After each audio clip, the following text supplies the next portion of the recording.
In today's health headlines, 20% of pasteurized milk samples contain bird flu virus fragments. What to know about the first HIV cases transmitted by cosmetic injections?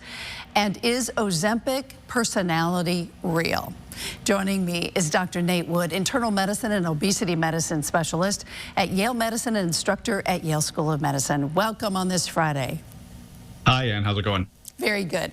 All right, the Food and Drug Administration found fragments of the bird flu virus in every one in 5 pasteurized milk samples.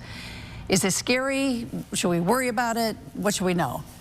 Yeah, great question. So most of us are familiar by now with this highly infectious avian influenza virus, or the bird flu, that's going across the United States, killing millions of chickens, infecting our cattle, and now recently, as you mentioned, traces found in our milk supply. So in that study, which came out yesterday, 1 in 5 samples containing fragments of this bird flu virus. Now, it's really important here to emphasize fragments, because fragments are not infectious. Whole virus particles, which could be infectious, not found in the milk. The milk is pasteurized. No humans have gotten the bird flu from drinking this milk. So as far as we know, based on the data that we have, the milk is safe, right? But if this is all scary and too much for you, you can do what I do, which is drink soy milk. It's non-dairy, lower in calories, and has lots of plant-based protein. All right, but we're watching this, of course. Exactly. All right, the first known cases of HIV transmitted by cosmetic injections are likely linked to vampire facials at a spa in New Mexico. Tell me more. Yeah, spooky story, right? So the vampire facials, if you don't know what these are, they take your blood, they extract out your plasma, and then they inject that plasma back into your face using little micro needles, right? So it's supposed to help with sagging, aging skin. If you ask me, it's a waste of time and money.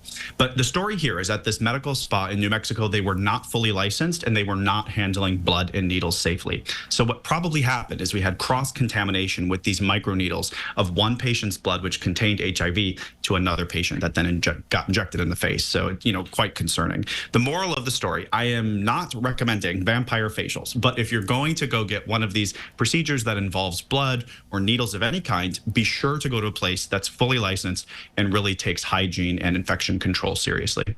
All right. Experts are saying that Ozempic can affect more than just your weight, with some experiencing changes in personality. What about that? Because it's so popular. Yeah. It's so popular. And I'll say, first we had Ozempic face, then we had Ozempic butt, now we have Ozempic personality. The media loves this, but it's just all too much.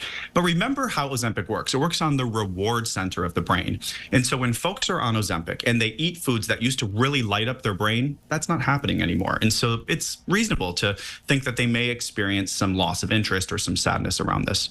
Additionally, when folks lose a whole bunch of weight, you can experience a decreased libido, a decreased sex drive. And this is due to changes in our sex hormones, particularly testosterone. So that's also possible. On the other hand, other folks are experiencing more energy. They feel happier and they have an increased sex drive. And this could be just because they're feeling more comfortable in the skin that they're in as they're losing weight. So every patient's different. Moral of the story, the drugs are safe. And honestly, I don't think we are worried about this, just like we weren't worried about Ozempic face or Ozempic butt. All right. Thank you so much. You cut to the chase. Always do. My pleasure. Dr. Nate Wood, thanks so much. Take care. You too.